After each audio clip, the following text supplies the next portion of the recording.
Finalmente, al 15º mes de gobierno, se definió un plan económico mediante diálogo exhaustivo con todos los sectores políticos, económicos, sin exclusión alguna, lo que tampoco significa que hubo consenso, pues la Constitución autoriza al gobierno a asumir la responsabilidad del plan política, económica e históricamente. Richard Martínez, ministro de Economía, buen día, bienvenido a Contacto Directo.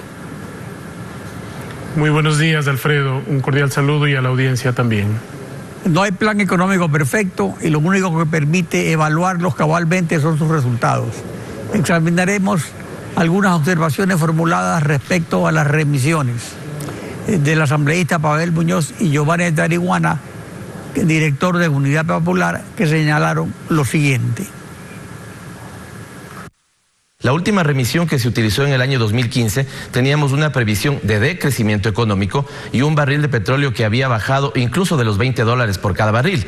En cambio que en este momento, Alfredo, tenemos por previsiones del Banco Central, de ninguna otra institución, crecimiento positivo de 3%, dijeron al inicio, hoy han hecho una corrección de 2,4%, un barril que es 48% mayor al que presupuestaron en el año 2018. Es indispensable, se vuelven indispensables remisiones cuando si en un lado yo digo que tengo un déficit fiscal y por el otro lado renuncio a cobrar 2.000 millones de dólares en, digamos, de deudas tributarias que están en este momento sentadas, entonces me parece que hay un descalce en el discurso. Y de manera graciosa acaba de aprobarse una tercera remisión para perdonarles a solamente 60 empresas 1.700 millones de dólares. ¿Quiénes son? 700 millones las empresas petroleras transnacionales. Los 3 bancos más importantes reciben un perdón equivalente a 47 millones de dólares. La bananera Noboa, 44 millones. No hay derecho que mientras los grupos empresariales reciben incentivos, remisiones, perdones, en cambio al pueblo ecuatoriano se le meta la mano al bolsillo y se aplique un modelo neoliberal. La crisis demanda dinero con urgencia. Lo importante es que las remisiones no se repitan, pues la costumbre no constituye derecho. ¿Hasta cuándo habrá liquidez al gobierno esta medida? ¿Reduce la necesidad de endeudarse? Gracias, Alfredo.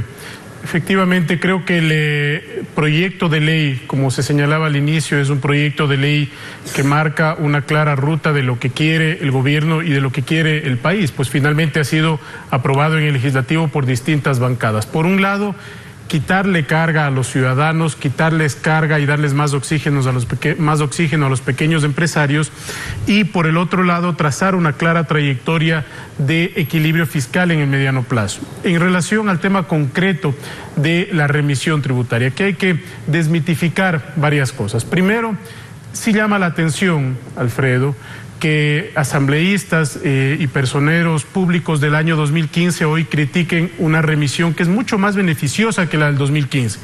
Y claro, intentarán buscar cualquier artilugio económico para tratar de justificar su posición. Pero al margen de ello, lo importante es que clarifiquemos algunos conceptos. Fíjese usted, de los 4.000 millones aproximadamente que están en deuda efectivamente, cerca de 2.400 corresponden al capital de procesos que están en litigio y de esos 2.400 nosotros esperamos recuperar cerca de 600 millones de dólares. Lo restante, los 1.700 millones de dólares, van a quedarse en litigio y el Estado va a aplicar todo el peso de la ley y el Estado va a aplicar todo el marco jurídico vigente para defender la posición del Estado ecuatoriano. Es decir, que no se está condonando, como se ha mencionado, sino que es una remisión de mutua conveniencia y lo que no se dice es que del total de la remisión, el 80% de los beneficiarios, van a ser micro, pequeños empresarios. Y otra cosa que nos parece muy importante, porque esta ley está pensada en el futuro y el bienestar de los ecuatorianos, es que hay temas que no han salido a la luz pública de manera notoria. Por ejemplo, hay más de 300.000 personas que hoy están en categoría E del Buró de Créditos y de la Central de Riesgos.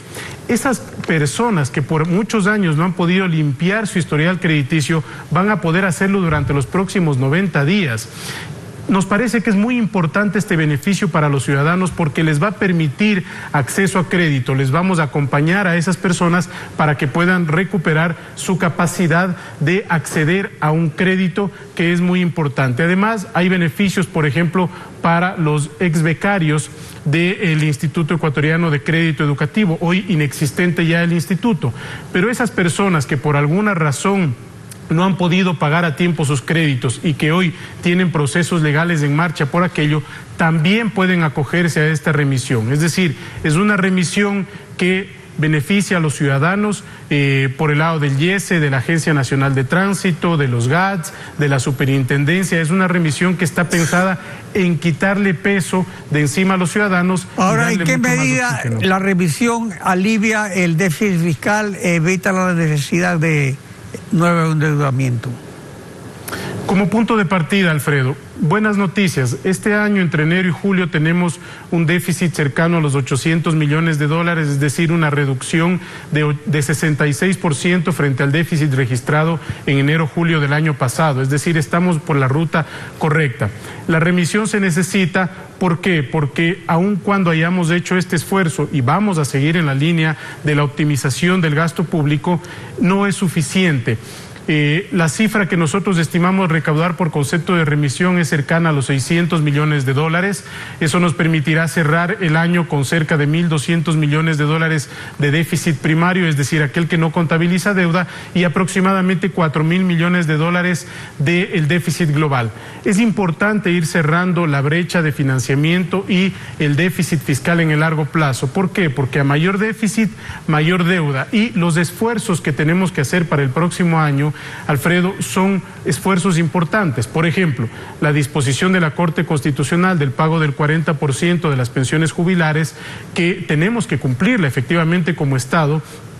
Más allá de esa disposición de la Corte, porque consideramos que así hay que hacerlo, son un poco más de 1.500 millones de dólares. Entonces, hay que ir optimizando la economía. Esto es como en la economía familiar. Pues si ese tipo de gasto es clasificado como un subsidio, ese aporte al IES. Ahora, justamente ahora está pasando que la necesidad del IES para que el gobierno no se paralice y continúe esos proyectos de interés social, han puesto sobre el tapete de la discusión eliminar parcialmente o focalizar el subsidio a los combustibles. Al respecto, Alberto Acosta Burdeo precisó lo siguiente. Definitivamente vemos que estos 6.000 millones faltantes con los que va a cerrar este año el gobierno, finalmente los vamos a tener que pagar los ciudadanos tarde o temprano. Entonces aquí la alternativa es cómo pagar. Podemos pagar subiendo otros impuestos, por ejemplo el IVA, que tiene un efecto regresivo y que afecta a gran parte de la población y afecta más a quienes menos tienen. Podemos seguir teniendo aranceles altos que nos afecta a todos porque todo en el país cuesta más, o podemos buscar mecanismos que más bien racionalicen los costos, como es el tema de los subsidios. Busquemos que por un lado ya no se suban más impuestos, que el gobierno siga bajando sus gastos para que inclusive pues, nos pueda comenzar a ofrecer reducción en ciertos impuestos, ciertos aranceles, que lo que hacen es encarecer los productos para los consumidores. Ahí es donde tienen que venir gradualmente, reducir el Estado, va a permitir ir desinflando los costos en la economía para beneficio de los ciudadanos, para que las cosas cuesten menos. Hacia allá tenemos que ir. Concretamente, ¿qué se ha decidido sobre focalización del subsidio a los combustibles? Alfredo, todavía no hay una decisión en firme más allá de que el tema está en análisis. Y la primera reflexión que yo haría es que tenemos que hacer una evaluación integral de los subsidios. No podemos poner todo en un solo paquete, ¿no es cierto? Hay subsidios para las personas más pobres que les garantizan pisos de protección social. El bono de desarrollo humano, el bono Joaquín Gallegos Lara, la pensión adultos mayores, mis mejores años. Esos son mecanismos y subsidios eficientes socialmente que nos ayudan a preservar la protección social de los más pobres. Por el otro lado están los subsidios a los combustibles, ¿no es cierto? Gas y diésel, que son muy sensibles, y en el caso de la gasolina, donde hemos señalado que hay ineficiencias. No se ha tomado ninguna decisión al respecto. Cuando se la tome será la máxima autoridad del Estado quien haga un anuncio formal, si es que ese anuncio se da, pero lo importante es que la sociedad ha empezado una discusión sobre este tema, sobre la ineficiencia ambiental, sobre la ineficiencia económica y sobre la ineficiencia social de mantener subsidios que son regresivos porque están en manos de las personas que más tienen. tienen. Lo importante, Alfredo, es que al final del día, todas las medidas que se tomen en su integralidad tienen que llevarnos hacia un equilibrio fiscal. Yo hacía brevemente la reflexión sobre la economía familiar. Cuando en las economías o en las familias se gasta más de lo que se tiene mes a mes, se tiene que pedir prestado. Y llega un momento en que todo ese dinero que tiene que pedirse prestado es muy difícil de pagar. Eso es lo que sucede en la economía ecuatoriana. Y por eso hay dos caminos. La una es ir reduciendo el tamaño del Estado, ir optimizando el tamaño del Estado, y la otra generar más ingresos por la vía de, por ejemplo, el incremento de la producción petrolera o por la vía de la atracción de nuevas inversiones en sectores como el sector minero. Ahora, respecto a la atracción de nuevas inversiones, los estímulos tributarios para atraerlas ha habido también en otras épocas y no ha funcionado. Incluir las nuevas inversiones en empresas existentes, ¿apuntaría a la repatriación de capitales que la dolarización garantiza?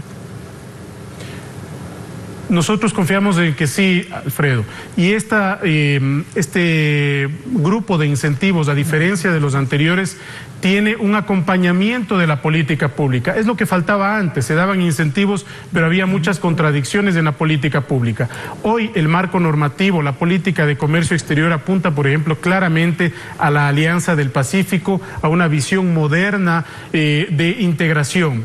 En el caso de la protección para las inversiones, también el proyecto de ley garantiza protección para los inversionistas. Y hay más diálogo, hay más apertura y más seguridad jurídica. Es por ello que nosotros somos optimistas de que estos incentivos tributarios van a terminar en más inversión. Hoy el Ministerio de Inversiones ya tiene un catálogo que totaliza más de 9.500 millones de dólares, que va a generar más de 60.000 empleos por año y que va a dinamizar la economía, porque eso implica que no solo las grandes, sino las pequeñas, las medianas también van a invertir más. Los beneficios de la ley son para todos, Alfredo. Está también la economía popular y solidaria, para quien con sus dificultades de acceso a crédito se ha creado un fondo de garantía con la utilidad de las empresas públicas que le va a permitir tener más acceso a crédito. Ahora, respecto a las reglas macrofiscales, para lograr equilibrio y estabilidad en las finanzas públicas, al ponerlas en el reglamento y no en la ley, ¿se cumplen las recomendaciones de la Auditoría de Contraloría? En la ley, Alfredo, está claramente tipificado que es deuda, conceptualmente, todo aquello que tenga un interés, todo aquello que tenga una amortización, todo aquello que tenga un plazo y todo aquello que tenga un vencimiento que no estaba en la ley anterior. Lo hemos clarificado así.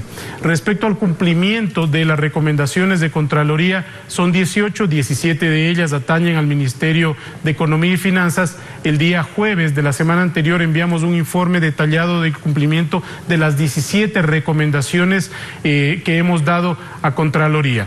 La mayor parte de ellas ya tienen un cumplimiento en firme y una parte menor de ellas son procesos que están en marcha porque son reformas normativas que la propia Contraloría ha sugerido. Pero como ministerio hemos ya enviado los proyectos de reforma y hemos trabajado en esos proyectos de reforma. Richard Martínez, ministro de Economía, gracias por acompañarnos en Contacto Directo. Muchas gracias, Alfredo.